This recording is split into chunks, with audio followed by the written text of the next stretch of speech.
Hola, ¿qué tal? Bienvenidos a un nuevo episodio de Arte Llamado.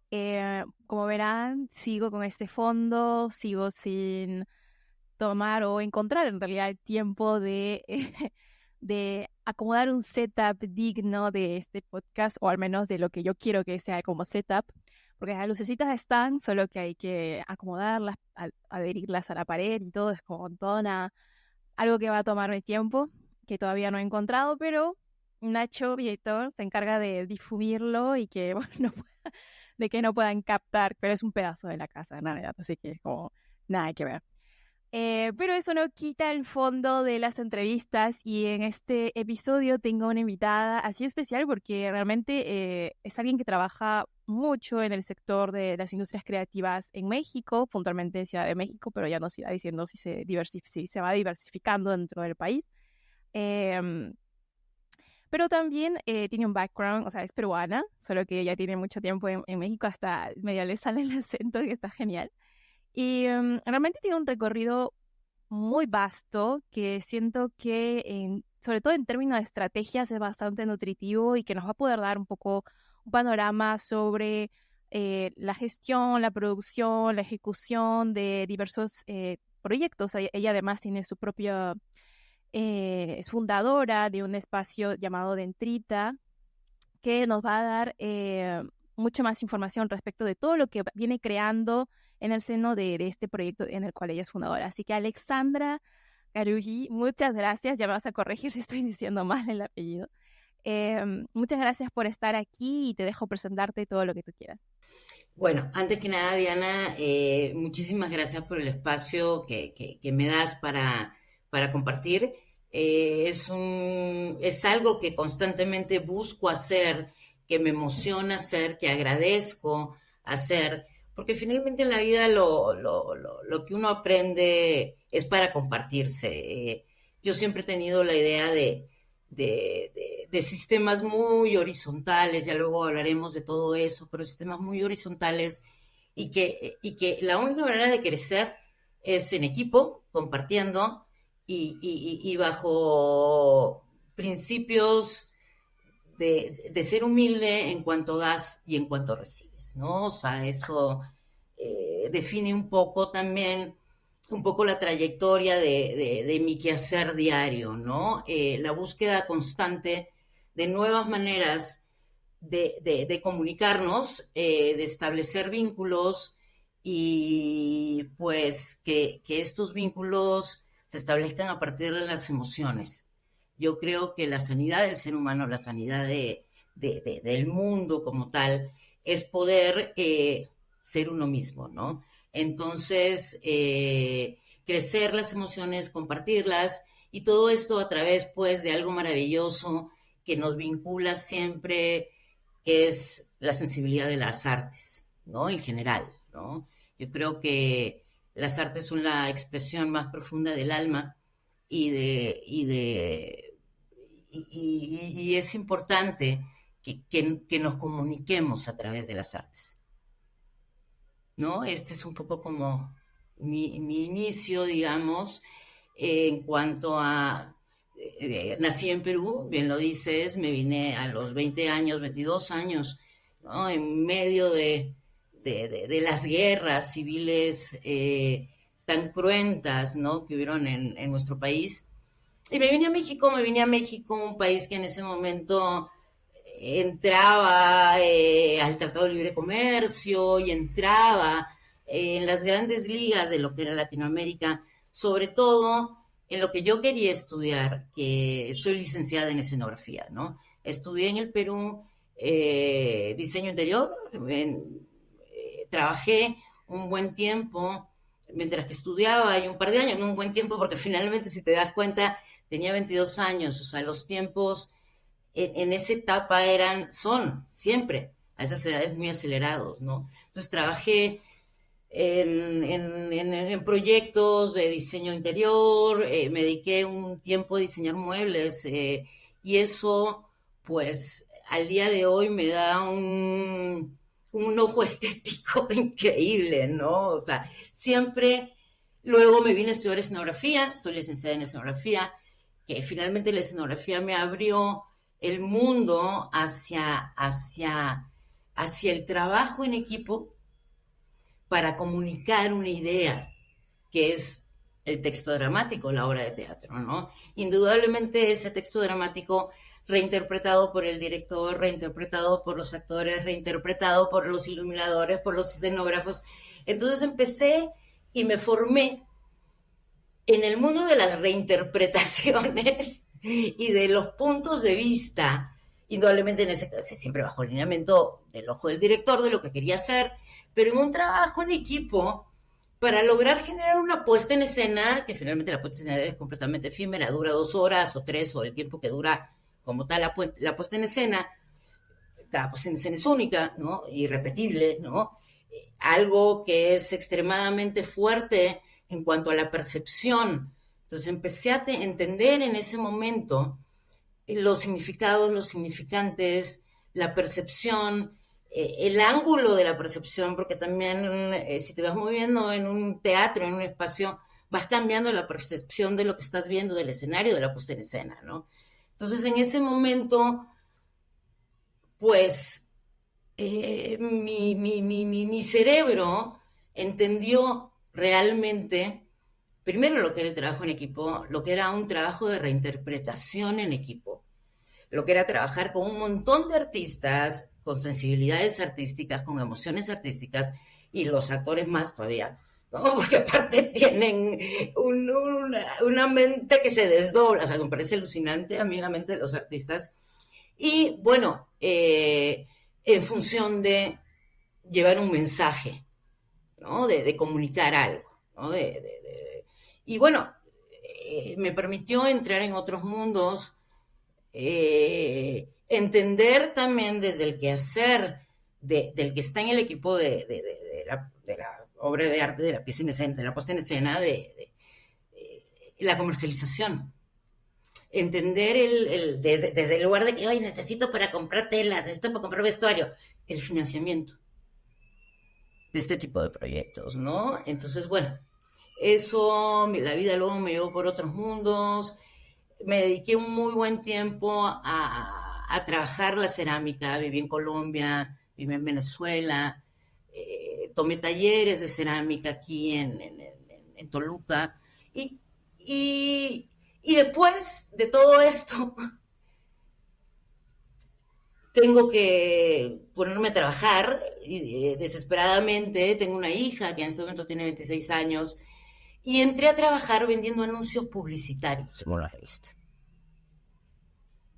Sin haber entendido nunca en mi vida lo que era una cuarta de forros. O sea, porque yo no soy diseñadora gráfica, no entendía una cuadrícula de un de una revista, ¿no? De un proyecto editorial, y empecé a entender en la primera revista en la que llegué, Algarabía, una gran revista, muy dedicada a las artes y muy separada de los grupos editoriales, porque los grupos editoriales, pues en México, enormes, tenían toda la producción de las revistas que tenían espacios en punto de venta. Entonces empiezo a trabajar primero en Algarabía y luego en una gran revista Picnic, que ahorita voy a hablar un poco más de ella, que fue la que me formó, ¿no? Pero también en ese momento entendí, comprendí lo que era el trabajo editorial, incluso el trabajo en equipo de las juntas una vez a la semana o cada 15 días para poder diseñar el siguiente número, qué temas iban a tomar, de qué se iba a hablar, cosa que a mí me permitía también inventarme estrategias para poder vender más anuncios. No sé si hablar de comida y me iba con los aceites. No sé, ver, porque tampoco nunca en mi vida había comercializado un anuncio publicitario. Yo no sabía lo que era una agencia de medios, ¿no? Entonces tuve que empezar de una manera muy empírica. En ese momento tenía una compañera que me ayudó muchísimo, que había Ávila, que me enseñó todas las estrategias, cómo hacer paquetes de venta y qué sé yo.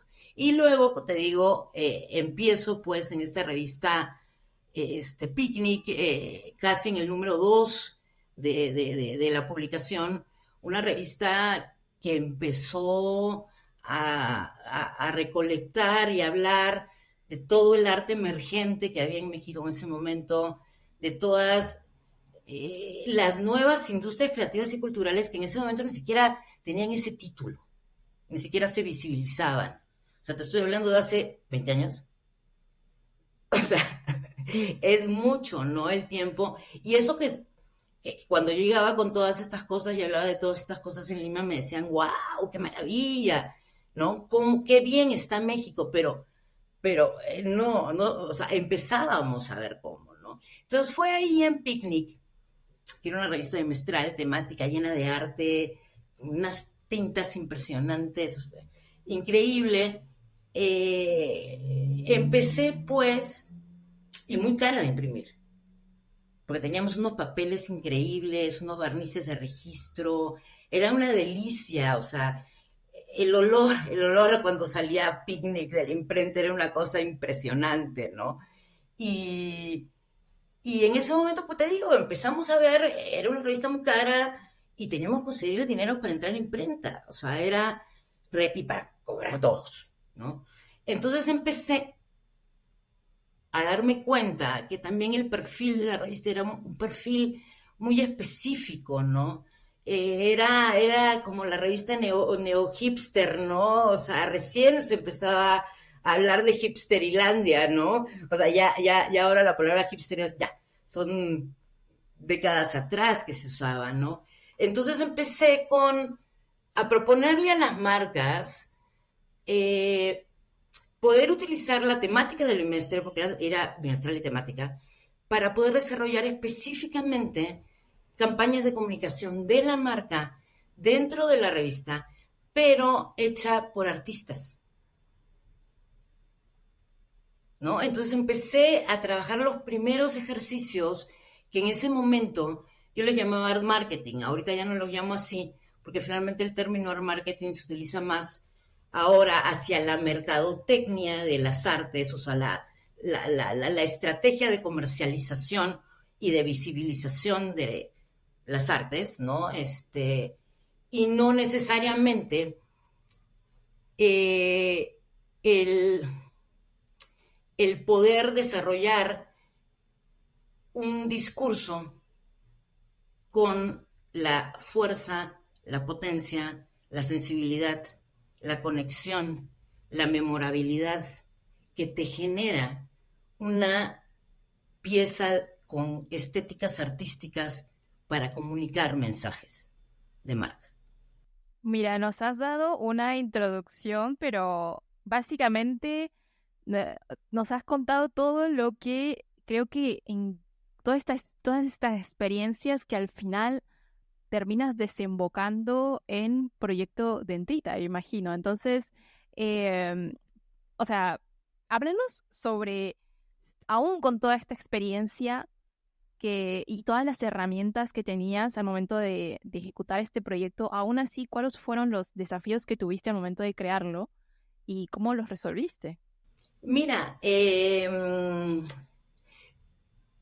el periodo en Picnic fue un periodo largo y también como segmentado, ¿no? O sea, hubieron un par de etapas en las que yo pude salir fuera de la revista y experimentar con todos estos recursos lo que en algún momento y lo que es ahora Proyecto Dendrita.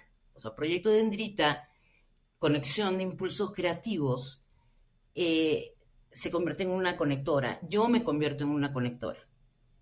Porque me di cuenta que las herramientas que yo había obtenido en entender un poquito cuál era el mecanismo de la comercialización de un medio impreso específicamente, ¿no? Como Picnic, con sus características, perfiles y todo lo demás, dentro de un engranaje que tenía que ver con esto, con estas grandes editoriales que, como te digo, hasta a veces no podíamos ni siquiera distribuir, porque era un problema, ¿no?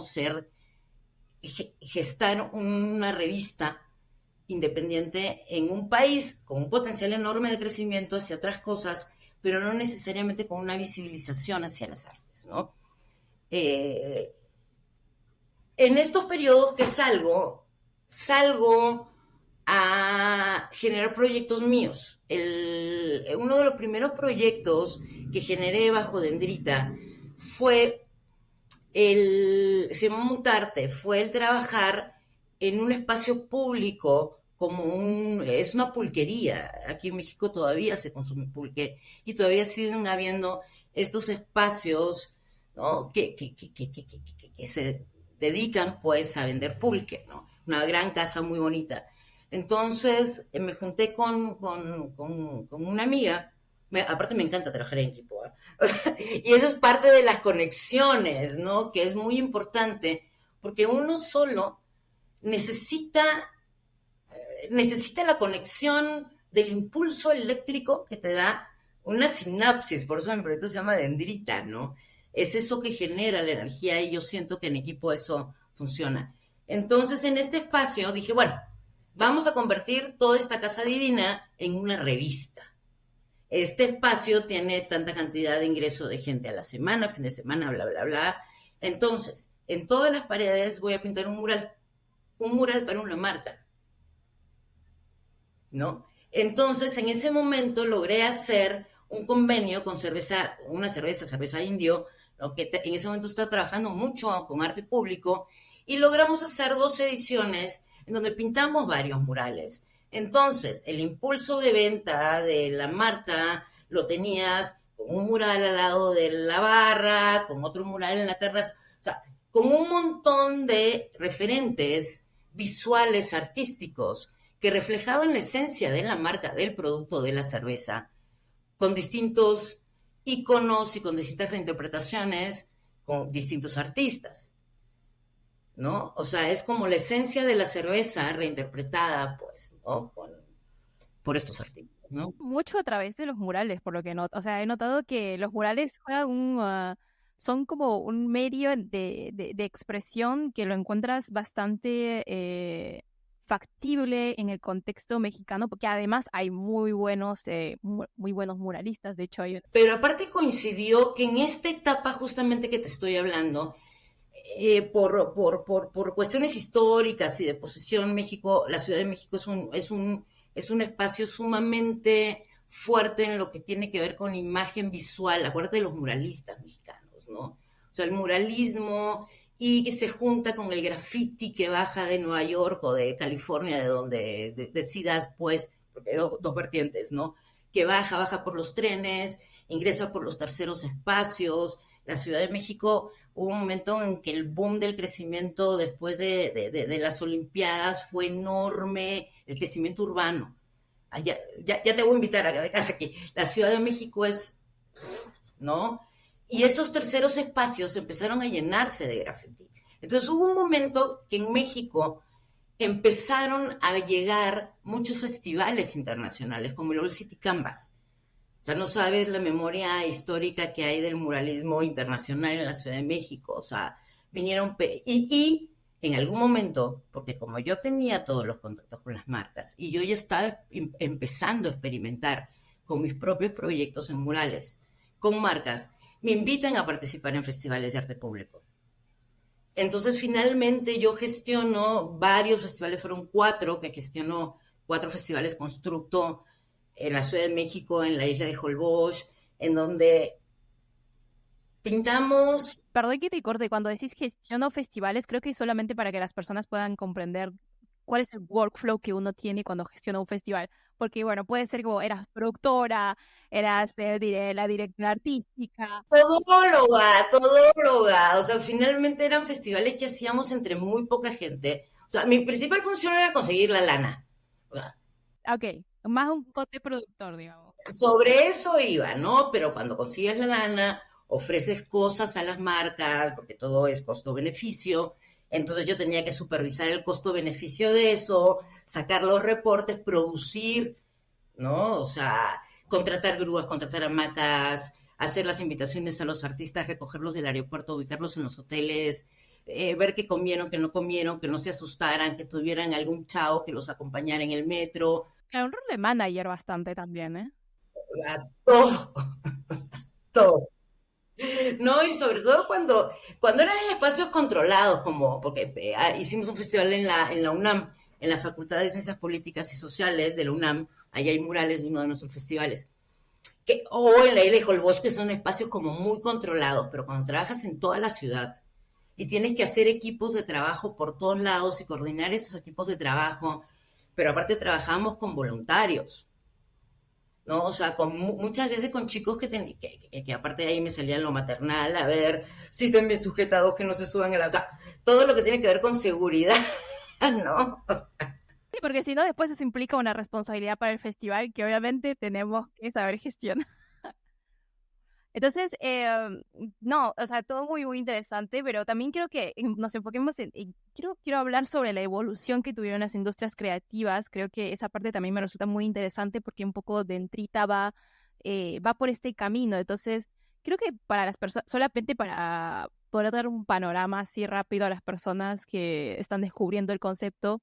Por ejemplo, mi mamá ve el podcast, así que para ella, por ejemplo, que entienda de qué van las industrias creativas, ¿no? Creo que es un término que va por ahí un poco flotando y no sé si aún queda fijado incluso en la actualidad, que yo sé que ha evolucionado mucho, que hay muchas personas a favor de que de seguir trabajando en este sector.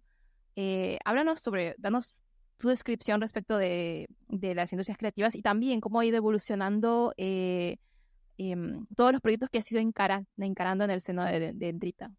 Sí, es una pregunta importantísima, ¿no? O sea, como hablaba en un principio, yo estaba haciendo gestión cultural y ni siquiera sabía, o sea, yo tenía que conseguir la lana para el siguiente número, ¿no? Para la siguiente quincena, ¿no? Para la leche de mi hija.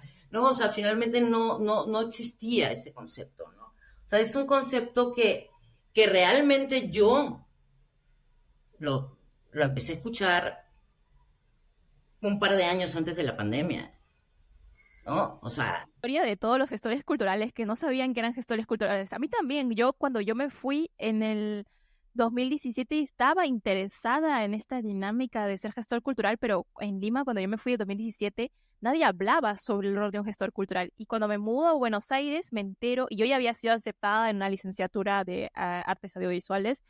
Cuando estoy en Buenos Aires, me entero que en Buenos Aires hay una universidad que enseña una licenciatura en gestión cultural y diferentes aristas como gestión cultural, patrimonio, gestión cultural, música, o sea, diferentes. Y yo como, wow, esto realmente existe. Y ya estaba como diciendo, me voy a cambiar de carrera o no. Y bueno, no me cambié, pero, o sea, lo descubrí realmente en el año 2017.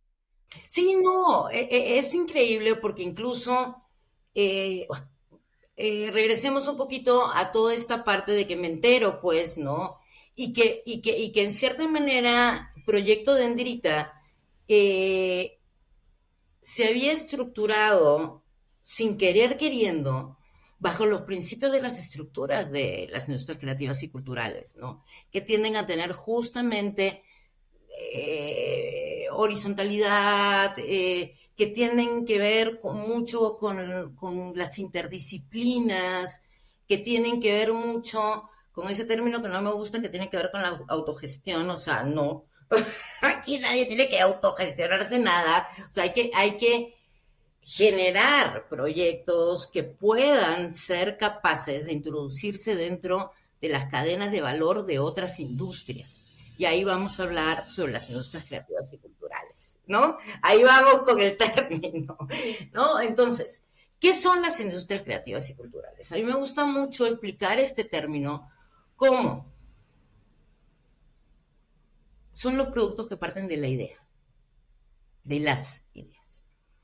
La idea, para mí, es un bien inmaterial, lógico, indestructible, que sí puede ser alimentado por otras ideas y puede tener una transformación, pero es lo único que nos pertenece.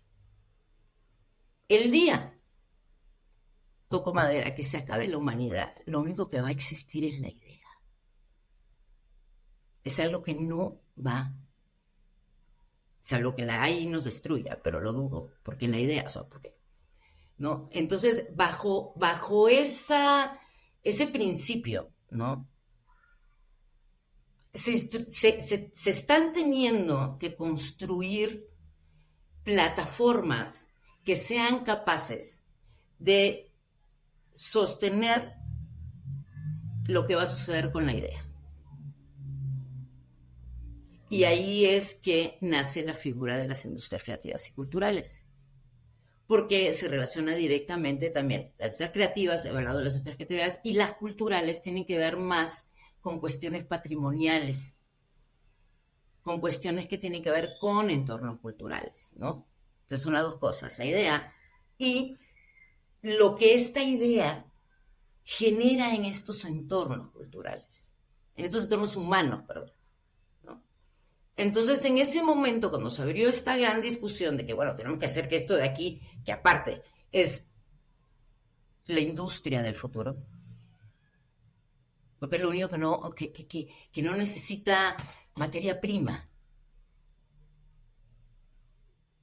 es, ¿no? Entonces fue que se empezó a hablar en ese momento de las industrias creativas y culturales, ¿no? Con todo lo que implica dentro de patrimonios, todo lo que implica también con todo esto que se está hablando en este momento por parte de la UNESCO, de las ciudades resilientes, de las ciudades de cultura, del derecho a la ciudad, del libre acceso a la cultura y a las artes, que son derechos universales y que están estipulados en Constitución, en constituciones internacionales, y qué sé yo. Entonces, ¿cómo hacemos para que eso que está ya escrito y que los países están firmando tratados a diestra y siniestra, cómo cumplimos eso? Entonces, para cumplir eso, hay que empezar a decir las cosas como son, ¿no? Y sobre todo, en el momento en el que decimos que nosotros, los artífices, yo no soy artista, soy artífice, yo simplemente hago arte, pero no soy artista, pues yo hago que se haga, no sé cómo explicarlo, ¿no? Primero, generar profesionalización de un gremio. Aquí en México tampoco, no creas de que las carreras de industrias creativas y culturales tienen muchos años. Incluso todo lo poco que yo sé de marcos teóricos, de todo esto y qué sé yo, lo he aprendido en diplomaditos. Y me meto a todos los diplomados que encuentro, entre gratuitos, no gratuitos, estoy tomando uno muy lindo que es sobre, o sea, que es sobre, el título es Pimpea tu calle, ¿no? Que tiene que ver justamente con otro tipo de artes, que no es el muralismo que yo hago, que también intervienen en espacios públicos, desde otro lugar y un lugar muy creativo, muy bonito. Tengo 4 compañeritos peruanos, 4. Es en línea, cosa que también me emociona mucho, ¿no? Y, y la verdad es de que todo lo he aprendido, pues, en los últimos años buscándole, encontrando también, aquí tengo a Víctor Beach, por ejemplo, lo sigo mucho, que también es un teórico que habla muchísimo sobre todo esto, sobre la apropiación del espacio público, y es peruano. Entonces yo también en este momento estoy entendiendo que en Perú hay un proceso de investigación muy propio, muy loable, muy interesante también, ¿no? Entonces, pues llego a todo esto como te digo, un poquito por casualidad y aprendiendo día a día, ¿no? Gracias por habernos darnos este panorama y qué interesante porque yo, o sea, sí entiendo o sea, entiendo ese concepto y lo voy escuchando cada tanto, eh, pero claro, por ejemplo, no estaba al tanto de que hay, bueno, este exponente, luego te voy a pedir bien el nombre de la persona para chusmear lo que hace, porque, claro, pero en un punto siento que también las industrias creativas terminan por converger y es ahí donde me interesa saber cómo vos integras tus colaboraciones con artistas. Mira, cada proyecto que hago es único, es distinto. Indudablemente, sí, en mi carpeta vas a ver muchos proyectos que tienen que ver con espacio público, porque me encanta trabajar en espacio público. Para mí el lienzo urbano me transfiere un montón de imágenes. Incluso soy de las personas que se sienta con el artista durante todo el día mirando el muro para ver cómo cambia la sombra. Y sí, y sí, o sea, Sí, sí, yo te entiendo. Esas cosas también, esas cosas me atraen mucho. De hecho, cuando me mudé a Buenos Aires, precisamente, no creo que esté al punto de México, porque realmente he visto varios documentales precisamente allí de artistas, o sea, cómo México está haciendo como un centro en el cual y desde siempre, creo, desde hace muchos años, en el cual muchos artistas, y solamente hablando de los muralistas, vienen y utilizan, encuentran lienzos y todo, y se crean cosas muy bonitas. Y yo soy mucho de apreciar el arte urbano también, o sea, el graffiti, el muralismo, no sé, todo lo que sea como arte inmersivo, que uno tenga que interactuar con él en la calle, es algo que me atrae mucho, o sea, me llama mucho, me convoca bastante y en un futuro me encantaría involucrarme más en ello, pero bueno, no te corto, así que solo quería como agregar esto que le decía. No, como te digo, en este periodo, pues, de los grandes festivales, en la Ciudad de México hay Bozoletis, en México hay Agus Rubula, pinto aquí abajo, o sea, en México hay muchos artistas argentinos, ¿no? Margaire, o sea, hay muchos, porque llegaron, y lo más interesante de todo es que México era como la catapulta a Europa. O sea, pasando por festivales de aquí ya tenían una especie de currículum. Jade ha pintado aquí varios murales, ¿no? Entonces, es peruano, ¿no? Entonces, sí, México tiene un trabajo y un trabajo mucho más histórico, digamos, dentro de lo que significa la apropiación de espacio público, como te lo decía anteriormente, ¿no? México tiene un trabajo muy de colectivo de base territorial, de base colectiva. Nos falta muchísimo, pero la iniciativa ciudadana es una iniciativa muy poderosa en las ciudades, ¿no? O sea, todo esto del trabajo en territorio, todo esto también de tratar de entender las políticas públicas, me ha llevado también a topar ciertos cursos, talleres, un poquito de políticas públicas y culturales, ¿no? Irme un poquito más allá. Hay veces yo digo, chale, o sea, del teatro me fui a la calle y ahora quiero toda la ciudad. No, sin duda el arte o sea, no sé, todo lo que uno quiera crear y si encima ocupa el espacio público, pues hay que tener en cuenta políticas públicas. Bueno, entonces, un poquito regresando a cómo hago esto, ¿no? El hecho de trabajar y haber trabajado con tantos artistas todo el tiempo, y de una manera muy íntima, porque el gestor es hasta psicólogo, o sea, más de una vez me he tenido que subir a un andamio a bajar a un artista que le dio el nervio, ¿no? De, a ver, siéntate, vamos a bajar, te amarro, ven, no puedo. Y va, o sea, me ha pasado, ¿no? O sea, me ha pasado mi historia, ¿no?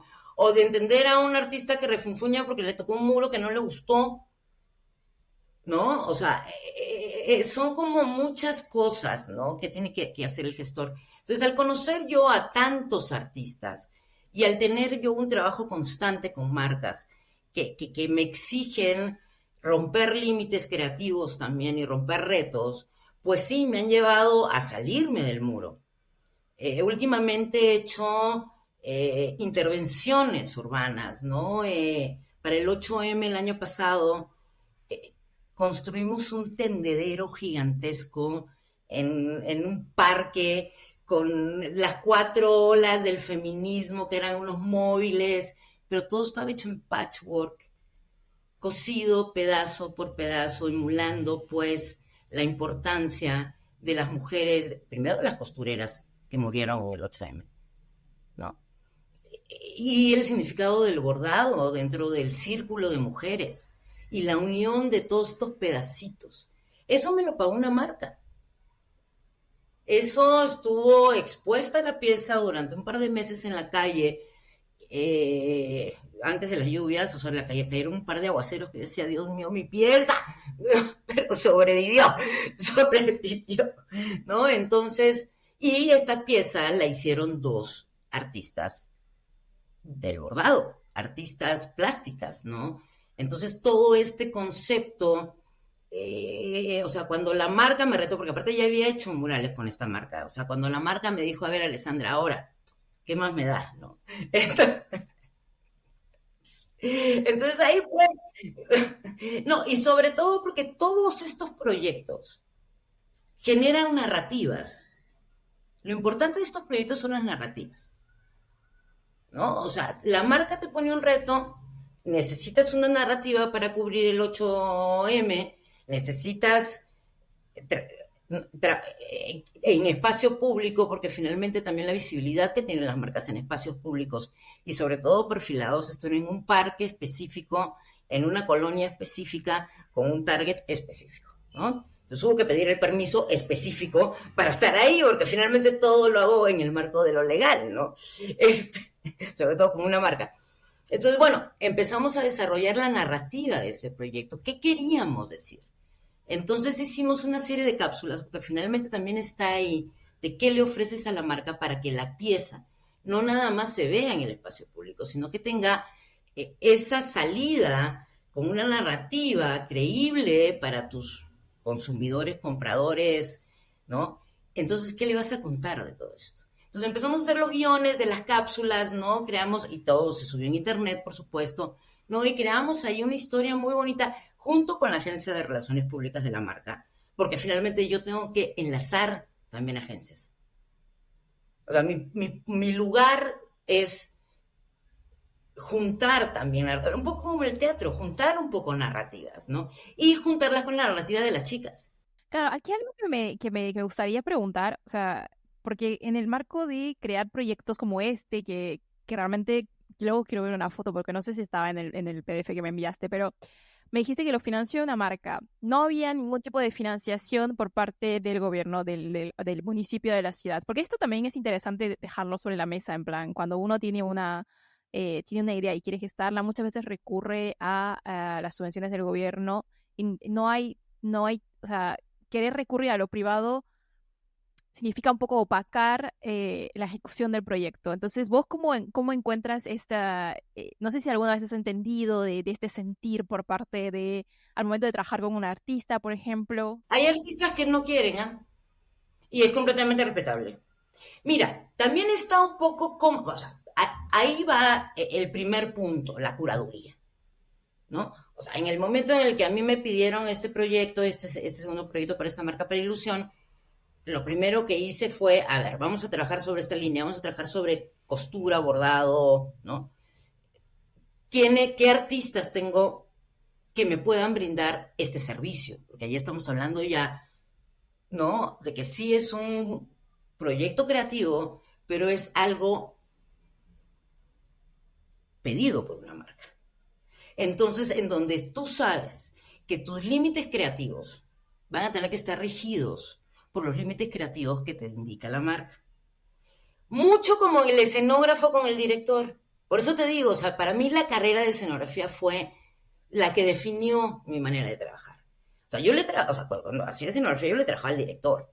O sea, yo podía tener otra reinterpretación de la obra de teatro y mi imaginación es enorme, pero yo le trabajaba al director, ¿no? Entonces ahí, ¿no? Y sobre todo cuando empiezas con la curaduría, te digo, en este caso era una curaduría específica para algo específico, pero por ejemplo una marca mucho más abierta que me dice, muchas veces con las marcas tengo que empezar con, a ver, detente, no me pidas un graffiti si me quieres pedir una ilustración en gran formato.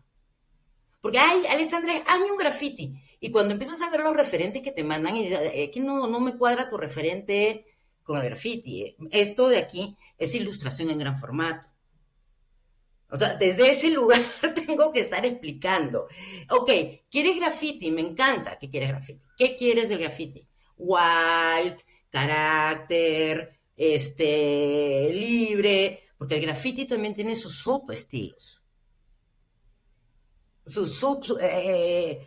Finalmente hay para, ¿no? Entonces empiezas a hacer curadurías y en el momento que haces la curaduría, pues te contactas primero con el artista si no lo conoces o pides una recomendación a un artista, oye, ¿sabes qué? Y en este momento las marcas han sido capaces, es interesantísimo, de, no todos por supuesto, pero a un gran grupo de gente que se formó en los festivales. Porque todos estos festivales y todos estos chavos, que eran mis voluntarios, incluso una de mis grandes voluntarias ahorita anda pintando en Carolina del Norte. O sea, muchos salieron de ahí. Y sobre todo no nada más artistas, ¿no? Gente técnica.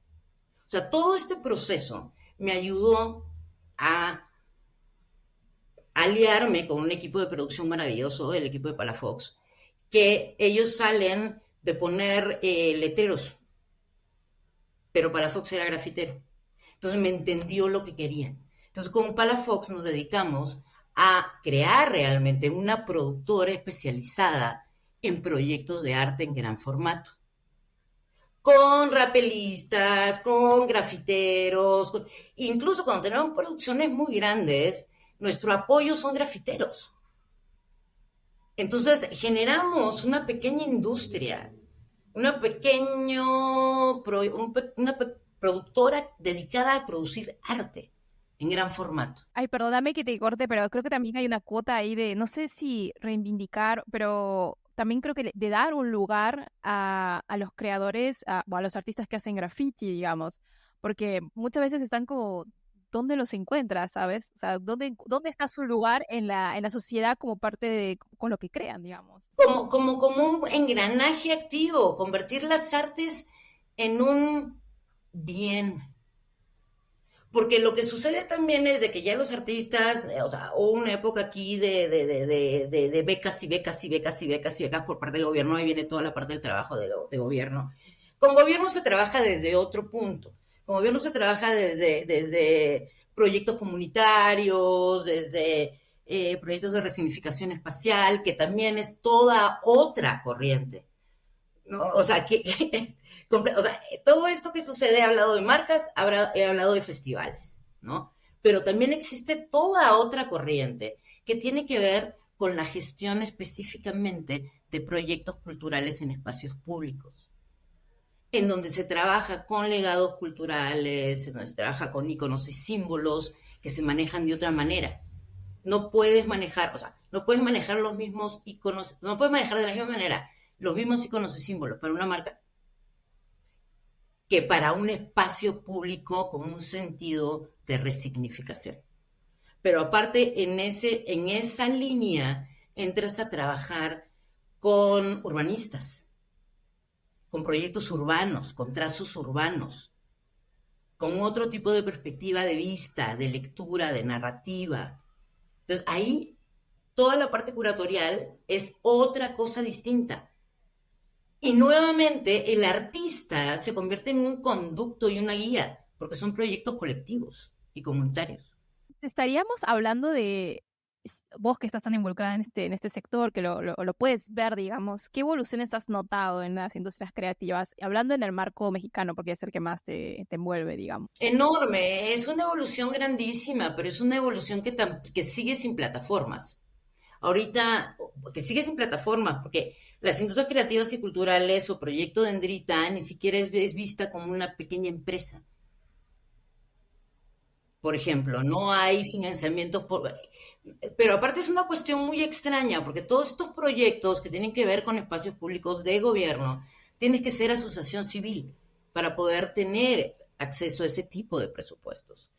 Entonces, el profesional independiente que no es una asociación civil y que trabaja con ese tipo de proyectos no es visibilizado,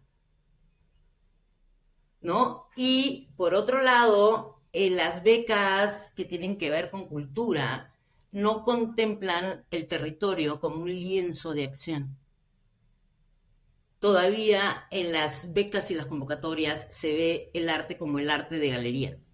Claro, eso es muy interesante que lo propongas bueno, creo que es el gran sujeto de discusión, digamos, porque justo hoy en clase también estábamos hablando de que, por ejemplo, los museos también, o sea, la sociedad se está reivindicando, porque hace poco hicieron como una obra en París, así en el centro de la ciudad, como cerca de Châtelet, que hay un señor sentado en un caballo y el caballo está ahí al paso de todos, no está puesto en una base, no hay una placa que explica quién es. Y el cuestionamiento que hay que hacerse respecto de esta obra es que esos son los nuevos símbolos, los nuevos monumentos de la actualidad contemporáneos, porque Los antimonumentos. claro, que en realidad es uno más que nosotros, porque antes había como ya no se ponen más profesores, ya, no, perdón, ya no se ponen más presidentes, más militares, con la bandera y el caballo y todo eso. En la actualidad es como, hay muchos aspectos que se están reivindicando y creo que son atravesados en todos los sectores no sé, de la sociedad, del cotidiano y las industrias creativas. En el sector cultural no es una excepción. Y claro, que te plantees la ciudad como un lienzo, no sé si lo he escuchado antes, la verdad. No, sí existe, hay libros que lo mencionan, esa no es frase mía. No, no, yo sé, o sea, sin duda, pero es que no he escuchado a una persona que me hable sobre esto, ¿sabes? Para mí es como una proposición nueva, porque, por ejemplo, ciudades, creo que plantearlo en ciudades como París es un poco atraviesa a una cuestión de patrimonio también. Entonces, no sé si está como en disposición de ver una evolución urbana, digamos, artística, porque ya de por sí la ciudad es muy artística, como es. Pero ciudades de Latinoamérica que tienen todo por escribir, todo por crear, digamos, lienzos de crear.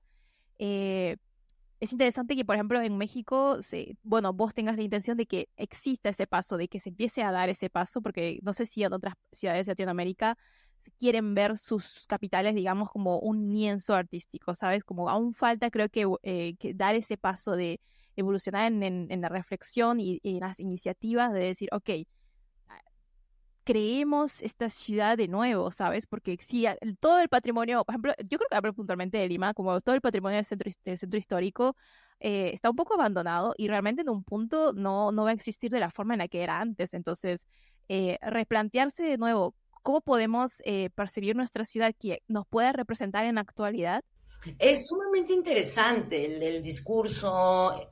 Repito, se han soltado todos estos tratados, se han firmado todos estos tratados y todavía no entendemos cómo. Y eso, y sí, no, y es verdad, porque lo platico con mucha gente que se dedica también a esto, y me ha tocado también platicarlo, por ejemplo, con personas un poco más en el marco de la política, en el marco de la decisión, ¿no? De la toma de decisión, a la que yo no estoy todavía en el lugar, ¿no? Pero que escucho, ¿no? No entendemos aún cómo. ¿Por qué? Porque existe el marco del derecho a la ciudad, ¿sí? Y la ciudad es de todos. Y la ciudad se construye a partir de consensos ciudadanos. Pero llevamos tantos años trabajando con otros principios de organización social un poco más vertical, bastante más vertical, ¿no? Entonces, el consenso es algo que todavía no se está dando, ¿no? Y también hay una discusión muy interesante, una plática muy interesante sobre justamente la curaduría de los espacios públicos y el lugar que tendría que tener el artista que en el momento del trabajo en espacio público deja, sobre todo en el público social, ¿no? O sea, no festival. El festival siempre hay una curaduría y se piden ciertas cosas y hay un consenso de aprobación del boceto por el dueño del edificio. Ese es otro tipo de cosas. Pero un proyecto un poquito ya más de espacio público justamente es el consenso ciudadano y el lugar del artista y del curador, porque no puede ser una visión unilateral, la del diseño del espacio público. Tiene que ser un consenso. Sí, atraviesa en ese sentido, claro, y eso es un trabajo de mediación, diría yo.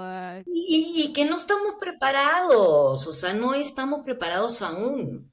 Bueno, creo que no estamos preparados, pero en realidad, Vamos hacia allá, sí. como todo en la vida, ni estamos, o sea, nunca estamos preparados para nada, pero creo que tampoco nunca se dan esos pasos. Y creo que desde tu corner, digamos, de tu esquina, con este proyecto de Dendrita, como vas un poco forjando hablando sobre estas temáticas y haciendo un poco de conciencia al respecto, haciendo un poco de ruido. Y creo que eso es un poco también por el cual me gusta haber creado este espacio, porque se hablan de estas cosas, ¿sabes?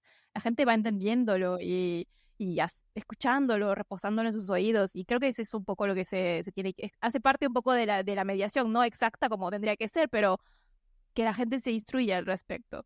Bueno, Alessandra, realmente ha sido una charla muy interesante. Siento que tienes mucho, o sea, sos muy canchera en lo que haces y realmente invito a la gente, si tiene más dudas, a chusmear lo que ella hace en su perfil de LinkedIn, en sus redes. Y bueno, si tienen alguna duda en concreto, yo estoy segura de que, una duda en concreto, muchachos, estaré muy segura de que lo va a responder. Y he notado, hay muchos tecnicismos, muchas cosas que he estado aprendiendo recientemente mientras me hablabas, me digo, wow, o sea, make sense, ok. Ella ya lo aplica, o sea, yo lo estoy aprendiendo, es como tú lo tienes ahí dominado, papá. No, no, no, no, no, No, Alessandra, eso es generosidad, humildad, por favor. no quiero dominar nada. Si domino algo me aburro. O sea, Ok, bueno, no, yo sí, comprendo eso que me decís, pero digamos lo tienes claro, o sea, y si te equivocas, estás dispuesta a hacerlo mejor, o sea, esa es la intención y me parece digno de un profesional, o sea, antes de que cerremos la entrevista, me encantaría terminar con dos preguntas que son las ya clásicas en este llamado. ¿Cuál es el peor consejo que te han dado en el proceso de dedicarte a lo que te gusta? el peor consejo que me han dado. El que más te marcó o el más reciente, digamos. El que más me marcó, yo creo que seguramente me habían marcado mil cosas antes, pero digamos el anterior a este, estaba desarrollando un proyecto con una amiga, con una socia. Ella inteligentísima, buenísima en su trabajo. A mí me encanta, o sea, yo trabajo con gente que admiro. Eso es algo maravilloso de mi trabajo, porque como siempre ando rolando equipos de trabajo, siempre ando diciendo, ay, qué ganas de trabajar con él, hasta que sale el proyecto y lo llamo y le digo, al fin puedo trabajar contigo, ¿no? O sea, eso me encanta, de no tener una estructura, ¿no? Entonces estaba trabajando con esta chica un proyecto y hubo un momento en el que no entiendo por qué lo soltó y me dijo, es que Alessandra, lo que tú haces lo hace cualquiera. Nada más es cuestión de que llames a un artista y que te lo haga. Entonces yo me quedé pensando, ¿por qué cree que lo que yo hago lo puede hacer cualquiera? ¿Dónde está mi diferenciador como ser humano, como persona, como profesional? ¿Dónde va a estar mi input para venderme? Porque aparte me vendo todos los santos días de mi vida, yo me consigo a mis clientes, ¿no? Entonces, y algo que yo siempre le digo a las marcas, ay, busca tu diferenciador. ¿Dónde está mi diferenciador?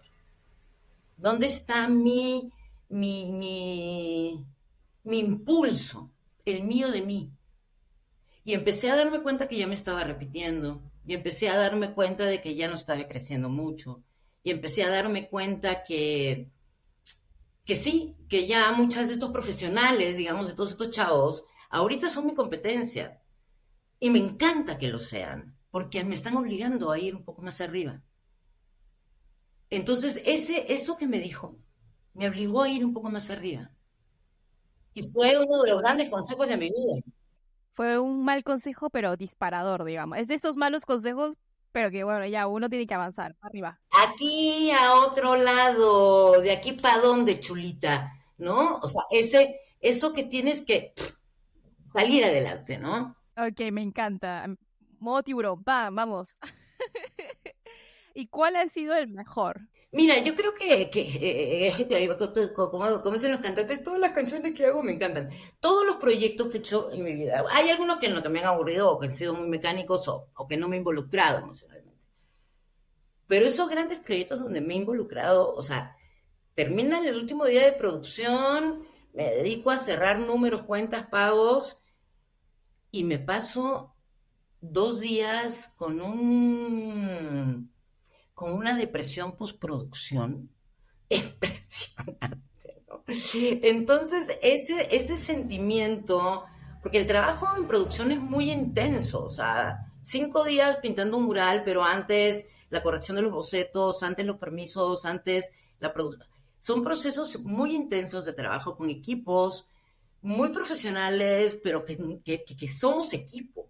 Entonces, después de 2 días termino extrañando a todo el mundo, mandándoles mensajitos por WhatsApp, o sea, ¿no? Y esa sensación me da mucha satisfacción. O sea, me nominaron hace un par de años a una de las 100 creativas del año de Forbes, por ejemplo, que también fue súper bonito, ¿no? O sea, fue un gran premio. Pero finalmente lo que me encanta es que el cliente me llame y me diga, Alessandra, quedó bellísimo, te felicito, felicita a los artistas, agradeceles mucho. Esos son mis premios, ¿no? Claro, claro. Y una frase en plan, un consejo que te hayan dado en frase que te haya quedado, disfruta el proceso. No, haz que las cosas sucedan. Esa es una gran frase de mi maestro Padawan, que uno de los talleres que tomé de los primeros sobre industrias creativas y culturales, el maestro Sergio Gómez-Tagle, impresionante su trabajo, a mí me encanta, y él tiene esa frase, haz que las cosas sucedan. Me encanta. Haz que las cosas sucedan de manera justa, fraterna y solidaria. Claro, claro, hay que poner un poco de contexto, por favor, no nos vayamos a ir por las ramas. Aquí ya te llamado estamos pro cosas buenas, marco de lo positivo, chicas. Así que muchas gracias, Alexandra, por haber aceptado este llamado, por habernos compartido todo esto, todas estas perspectivas, estas reflexiones, estas experiencias, estas dinámicas de un poco de los insights sobre los workflows que puedas tener en tu proyecto de Entrita, que invito nuevamente a que vayan a chusmearlo. En la descripción van a encontrar todos los links de relevancia para Alexandra, en los cuales van a poder encontrar más sobre su trabajo, sus proyectos más recientes. Y no olviden que Arte Llamado pues está en YouTube, está en todas las plataformas de streaming de Spotify. Ay, de podcasting, perdón, se me fue la palabra. Todas las plataformas de podcasting, a mí me encuentran en LinkedIn y hace poco que se ha creado también el Instagram de Arte Llamado, así que pueden ir a chusmear un poco por ahí lo que voy haciendo. Y en el cual, by the way, a veces estoy tirando mis aventuras en el proceso de hacer esta maestría aquí en París y en gestión cultural, así que por ahí a veces estoy hablando sobre lo que estoy aprendiendo, así que los invito a chusmear un poco por allí. También lo estoy haciendo en LinkedIn, así que es un poco parecido, pero son plataformas distintas, contenido diferente. Eh, y nada, los invito a suscribirse y agradecerles por todos los que van sintonizando, interactuando, los que van dejando sus mensajitos. Eso es como súper. También a mí eso también me llena mucho del proceso de hacer este proyecto y de lanzarlo, es que la gente cada tanto vaya comentando al respecto de lo que estoy haciendo, las entrevistas, que le gustaron o no, y voy recibiendo sus avisos. Así que muchas gracias, invito a suscribirse y muchas gracias nuevamente a ti, Alexandra, por haber estado aquí. Si tienes las últimas palabras, este es el momento de brillar. Pues muchísimas gracias por el espacio. Suerte, fe, resiliencia a todos los gestores culturales que se están formando hoy en día. Ya tienen un pasito avanzado gracias a nuestra generación, entonces ya van con un empujoncito extra, ¿no? Pero pues siempre yo dispuesta a compartir y búsquenme cualquier cosa que necesiten. Muchas gracias. Nos vemos en un siguiente episodio. Chao.